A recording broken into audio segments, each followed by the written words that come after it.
ياسر محلاني وياسر فرحانه بروحي والحمد لله يا ربي تبدلت. وحاجه اخرى باش نقولها لكم، راهو كنت تستناو باش تراوني انا على الانستغرام غدوه الصباح باش نقعد لابسه الفولاره ومتدينه، راني عمري في حياتي ما كنت متدينه ومنيش اليوم باش نتدين.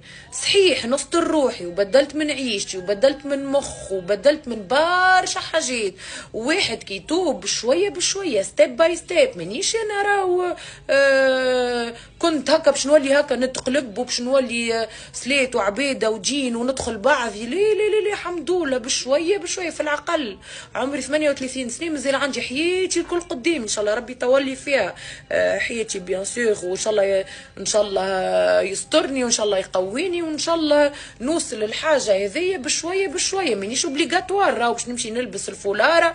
والنهار اللي نقرر باش نلبس الفولارة ونقعد بيها تو نقرر وحدي ومن غير ما نشاور حتى حد ومن غير ما نستنى حتى حد يقول لي اللي عملته غلط ولا صحيح.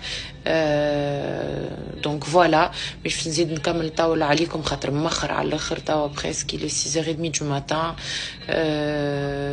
كونكلوزيون تاع الحكايه هذيا الكل، انا مش متغشره وحتى طرف، جوست حبيت نوصل ميساج ونقول للعباد كل واحد حر في حياته، وحتى حد ما يجي يلوبليج عبد باش يعمل حاجه.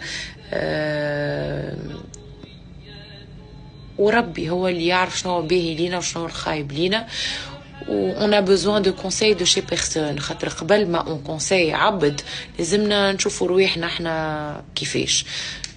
وين بيجي جو نكونساي بيرسون و جو ديتيست كونت اون مو كونساي وما نسمعش الكلام، ما نحبش شكون يقول